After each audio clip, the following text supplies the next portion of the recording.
Hello, my name is Aviva, and today I'm going to share with you all of the books that I read in the second half of January. So I read 26 books this month, which was, I think, one of the best months I've ever had of reading. I don't usually read this many, even though I usually do read a lot. And happens to be, I did do a mid-month wrap-up. If you missed it, I'll make sure that there is a link in the description below so that you can watch it. I did talk about all of these books, which were the books that I read in the first half of the month. So if you're curious about that and you missed that video, then make sure to check it out. But basically, after I did my mid-month wrap-up and I moved on to the second half of the month, I did not pick up a lot of good books. I am forewarning you right now, I hated almost every single book that I'm about to talk about in this video. But if you wanted to hear why, then keep watching. So first up, I did pick up How to Love Your Neighbor by Sophie Sullivan. I was gifted a final copy of this book because it came out earlier this month, and unfortunately, I didn't like it. So happens to be Sophie Sullivan, I read her first book this time last year. It was called 10 Rules for Faking It, and it was her debut novel, and I absolutely loved it. Like, really, like, there was anxiety rep in there. It was like, a boss to a worker, and, there was like bachelorette vibes. There were so many good things in that book. And then I picked this one up, and I was very excited for it, and unfortunately, I couldn't get myself into it. So I wasn't a fan of the writing style. It was third person dual POV, and that's not my favorite writing style ever. Like, there was too many like she's in it. Like, I don't know, I just didn't vibe with it, and I kind of put it down, I think around like chapter 5. Yeah, at page 35, I ended up putting it down because I don't know, I wasn't feeling it. And then it's funny because I was looking at the other book that I read by her, and I realized that that was third perspective also. And I think that like my tastes have just changed over the years. So by the time that I read her first book to the time that I read her second book, I just was no longer into that writing style, and I personally couldn't handle it. So I didn't really give this book a good shot, but I did try it, and I ended up DNFing it. After that, I read Dear Enemy by Kristen Callahan, which I've been wanting to read ever since I read Make It Sweet by Kristen Callahan, which is a book that is somehow connected to this. Like, if you've read one, then you'll notice some character overlap in the other, but they really have nothing to do with each other. Like, they're completely standalones. But anyway, in this book, it's somewhat of like a childhood enemies to like, lovers sort of situation. This girl grew up with this guy because this guy was dating her sister all through like middle school and high school. And then at prom night, this guy ends up breaking up with her sister, and they all part ways. Like, he was always mean to her as a kid, so like they never really got along. And then, once everybody broke up with each other, they all like, said goodbye. And now it's 10 years later, and this guy starts texting, this girl saying like, you gotta come back, like bring it back, everything like that. And she's like, what are you talking about? And basically this guy thought that he was texting her sister because her sister stole something from him. And she ends up taking it upon herself to pay back her sister's debt because her sister kind of like ran away with like a $300,000 watch, and, she can't afford to pay that back to this guy. So she ends up becoming his personal assistant as well as his personal chef, like for a whole year until she like pays back the debt. And she now has to live with him, and they never got along, so they're enemies, and like they're always bantering. They can't really like have a civil conversation sort of thing. But now that like they're in forced proximity, they're forced to be near each other all the time, and a romance is eventually going to bloom. So it was a fine book. I did have some stuff that I didn't like love about it. I remember like halfway through the book, I started to get like kind of bored. I was like, okay, whatever. And I gave it 3 stars in the moment, and I feel like that was a fine rating, but like looking back at it, I'm just like, it was now already unforgettable. Like, I read it like a week and a half ago, and I can't even remember what I didn't like about it so much. So I feel like I should bump that down a little bit. But also, I'm in a very like negative mood because I just had like bad book after bad book. So don't fully take my word for it, but I really don't think there was anything special about this book either. So after that, I ended up picking up Steel King by Devney Perry, which is book 1 in the Clifton Forge companion series, which is like a motorcycle gang romance. And in book 1, you're following this girl who is a reporter in this small town for like a newspaper that her family owns. And she ends up wanting to write like a paper on this motorcycle gang that used to be really heavy in her area, but like a year ago, they like closed down, and like nobody really knows why. And like she doesn't think that they're actually closed down. So she starts like investigating it, and she she stumbles upon the fact that a murder just happened and the motorcycle gang is being blamed for it. So she gets really involved in the case and stuff like that, and she ends up meeting one of the main guys from this ex-motorcycle gang, and they have like insta-lust right away, and then they're gonna start to like sleep together throughout the book and whatever. There was some stuff in this book that I just like really wasn't a fan of. There was like an accidental pregnancy, and I don't know, I'm not a fan of insta-lust, and I saw all of the like, twist and turns somewhat coming of like the mystery, whatever you want to call it, and overall, I really wasn't into it, which was really sad because I really did love Indigo Ridge and Juniper Hill by Devney Perry, and I was really down to like try some more of her books. And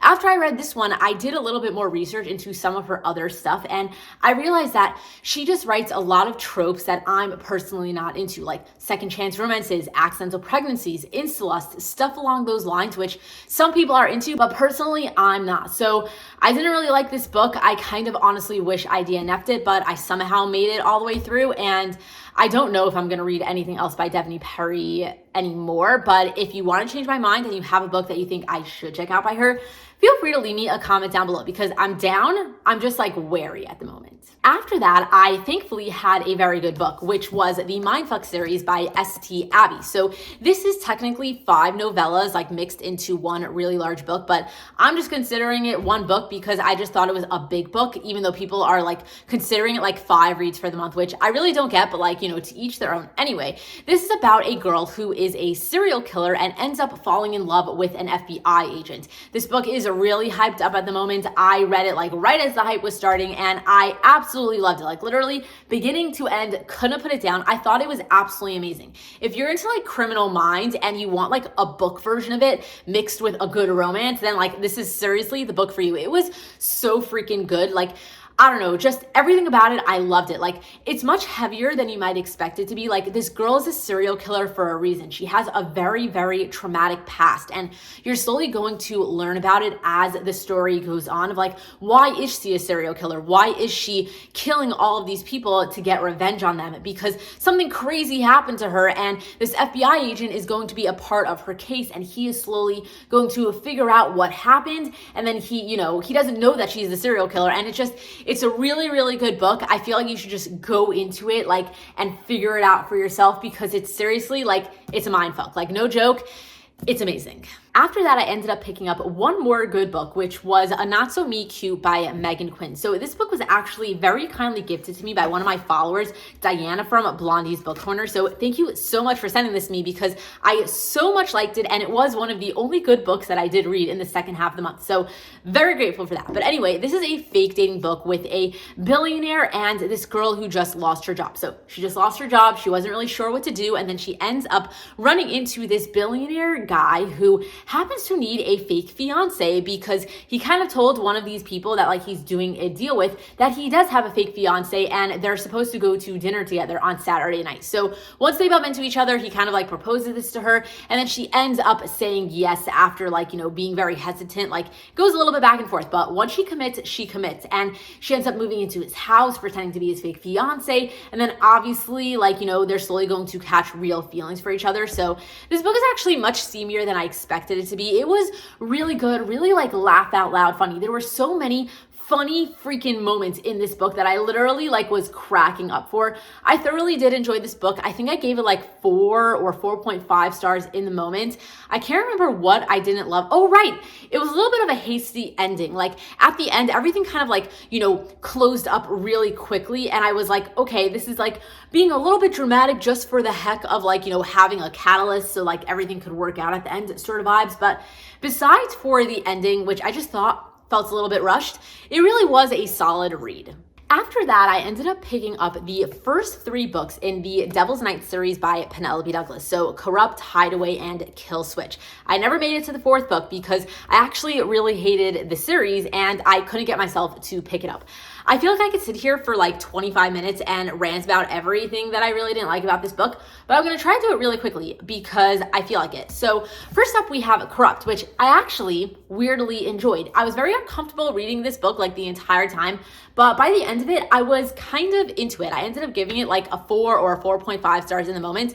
This is a dark and taboo romance. There are a lot of trigger warnings in this book. I highly recommend looking up the warnings before you pick it up. It is very weird, very uncomfortable. uncomfortable, very intense. It is a bully romance with a revenge plot. This girl sent this guy's best friends to jail a couple of years ago after they spent Devil's Night together, which is the night before Halloween. They pulled a bunch of pranks, and then the next morning, all of them ended up going to jail. And now they're all out of jail, and they are out to get revenge on this girl. So throughout this whole book, they mess with her really intensely, like burn down her house and steal her fortune of billions of dollars, sort of like a crazy revenge plot. And I was into it, even though I was like, what the hell is happening? Like, this is one level too intense for me. But by the time it all worked itself out and then the romance finally played out, I was kind of into it. So I ended up liking this one, even though for the most of it, I had a ton of anxiety reading it. So then I ended up continuing with the series, and I moved on to Hideaway, which was a horrible book. So freaking not into it, like literally skimmed the whole thing, should have DNF'd. I don't know what happened to the story, but the entire plotline literally like fell off the face of the planet, and these two people ended up having just like a random freaking romance. All of these books are like dual timelines, so they both knew each other back on like a Devil's Night. Like they have a past where they spent Devil's Night together, and now it's like the future where they're finally going to be together. And then this book is about like Kai and Banks, which I can't even really get into because I don't want to give away spoilers, but like Banks is somehow connected to one of the main characters from book one, which everybody hated by the end of book one. And then they're going to have this like romance of sorts, whatever. I really wasn't into this one. So then we moved on to Kill Switch, which is supposedly the best book in the entire series. So I'm like, you know what? Even though I hated book two, I'm going to move on to book three because I have to give it just a shot because people say it's the best one. And then I ended up really hating it. It is a massive freaking book, and I thought that it was way too long. This was like, what, 600 and something pages, and I really think it could have been 300 pages. I see the potential of why people liked it, but I thought that it was like dragged out way too much. And by the time that anything interesting happened, it was already like the last 100 pages of the book. And I'm like, I seriously don't care anymore. And I don't know, I feel like in the moment I had like 1,000 more things I could rant about of why I didn't like this book, but I'm just gonna throw it out there that I wasn't a fan of it. I know that people really do enjoy this series, but personally, it wasn't for me. I thought that it was very character driven, very like almost no plot whatsoever. And I don't know, I just didn't connect to the characters, wasn't really into them, didn't really care for their romance. I'm not a huge dual timeline fan, and that is something that definitely threw me off with the series overall. But I don't know, whatever. I tried, but I wasn't a fan. So after that, I ended up picking up Bad Boys Break Hearts by Michaela Schmelzer. So I'm probably saying the author's name wrong, so I apologize. But this is a college sports romance that has like a bully vibe, a bit of like an enemies to lovers-esque sort of thing going on. It's about this guy who is a baseball player in his college. He's kind of like, you know, a sports star, really good looking, bad boy on campus. You know, everyone wants to get with him. He's very wealthy, the whole 9 yards. And he happened to have grown up with this girl. They were neighbors, best friends, did everything together, you know, and then something happened to her family. And when she was 8 years old and he was 10 years old, she ended up moving away and never said goodbye. They never saw each other again until they bump into each other in college when she is doing the walk of shame out of his best friend slash roommate's bedroom. And they recognize each other, and he is mean to her right from the start. He's like, what the hell are you doing here? Like walking out of my best friend's bedroom. He gets very like mean to her, and they end up like bickering like the whole first half of the book, but like he kind of can't get her out of his head, all that sort of vibes, and a romance will slowly happen between the two of them. So I thought that it was good, kind of. I think I would have liked it a lot more if I read it at a different time in my life when I wasn't as picky about storylines and stuff. Like now I see through things a lot more, and I like critique things a little bit better. And I did think that all of the reasonings for them to act the way that they acted, and like, you know, all the emotional attachments that they had to each other as adults from everything that they had connected to about, you know, as a kid, it's like, it didn't make so much sense to me. Like if you're 8 and 10 years old, you're just a little bit too young to have those memories and those feelings. Like if they were 13 and 15 years old, or like 14 and 16 years old, I would have bought the story so much more. But I just think that like they kept saying how like, oh, when I was a child, like when I was 8 years old, when I was 10 years old. And I'm just like, I can't remember what I was doing at 10 years old. How can you have fallen in love with someone at that age and then like have such strong possessive feelings about them as an adult? And then there was a lot more that I didn't love about it. Like the first half of the book, she ended up like going out with his roommate because like that's how the story started. And I'm just like, that entire storyline could have been avoided if he just would have like come out and said a couple of stuff like, you know, at the beginning of the book instead of like all the way at the end of the book. So whatever, I did see a lot of like plot problems with the story, but take away all the things that personally bothered me with the story, and it was actually a solid book. I really liked the banter. I thought that like the characters had a really solid chemistry going on, and overall, it wasn't horrible, but it wasn't great either. Throughout the month, I also slowly did a reread of The Raven Cycle by Maggie Stiefvater. So this is a young adult urban fantasy series, and I read this maybe like 2 years ago for the first time, and I absolutely loved it back then. And then I randomly decided to re-listen to them on audiobooks. I read them physically the first time around, and then this time around, I listened to all of them on audio, and I thoroughly enjoyed the audio. I'm a huge fan of this series. It's like, I don't know, a found family sort of thing, like a group of 4 like kids end up going on this like adventure trying to find this like dead king who promises to like grant you a wish if you end up like waking him up. And it was just such a great time. There's magic, there's like psychics, there's like a couple of romances all around the board. I'm a huge fan of this series, and I am so happy that I ended up rereading it. And the last book that I'm going to share with you is It Ain't Me Babe by Tilly Cole. So I was actually so kindly gifted this by one of my followers named Kim. She said she really enjoyed the book, so she sent it to me, and I really wanted to like it. Unfortunately though, I absolutely hated it. Like literally it pissed me off because I gave it such a shot. Like I ended up reading more than half of the book before I realized that I had such blinders on and this book actually sucked. Like I tried giving it a shot, but oh my God, I really hated it for so many reasons. So in this book, you are following these 2 people who had met as children one time. Like they saw each other and they had this moment together, and then they never saw each other again. And now it's like years later, and happens to be this girl is escaping a cult, like one of those crazy I'm going to rape the children cults sort of stuff. And she gets away, but she almost died, and she lands on this doorstep of a motorcycle club. And who do you know is the president of the motorcycle club? This guy that she had met when she was like 10 or 11 years old. No, 8 years old, something like that. Anyway, once they meet again, they instantly are like in love. Like they're like, oh my God, you were real. I thought that I made you up in my head. And like they end up having a romance. So the thing is that there was a bit of like a love triangle thing going on in this book. And the issue was that I was rooting for the other guy, the guy that she didn't end up with. I thought that in the moment of when she had to choose like one or the other, I thought she chose completely wrong. The main guy in the story didn't really treat her the best. Like I wasn't a fan of all of the moves that he made, especially towards her. I'm like, she is so vulnerable right now. She just got out of a cult, and like you're making one bad move after the other. And like, I don't know why she chose him, especially when the other guy in this like love triangle of sorts was acting like a freaking saint. They had so much more, you know, connection, and like he was being so nice to her, and like she was so much more comfortable with him, you know. And the only reason that she ended up choosing the main guy in the story was because of their like, you know, past of like the 5 seconds that they met when they were children, and like the fact that like she always remembered him and like was kind of in love with him, even though she didn't really know him or anything like that, you know? So I was really turned off from the story once that happened. And then I noticed that like how insta-lovey it was. Like it really hit me then of how insta-lovey it was. And I'm really not a fan of insta-love. So I really hated it even more. So I ended up skimming like the second half of the book, and it just got worse and worse. Like I saw the twists and turns. Like I know what ended up happening with the other guy in this, you know, love triangle of sorts. Like, and whatever, it's everything that happened, I just really wasn't a fan. I mean, do you want us to hear for 1,000 reasons and me list off the reasons why I hated this book? Probably not. So I didn't like it. There was so much about it that I really didn't like. There are a lot of trigger warnings in this book. I highly recommend looking it up, and whatever.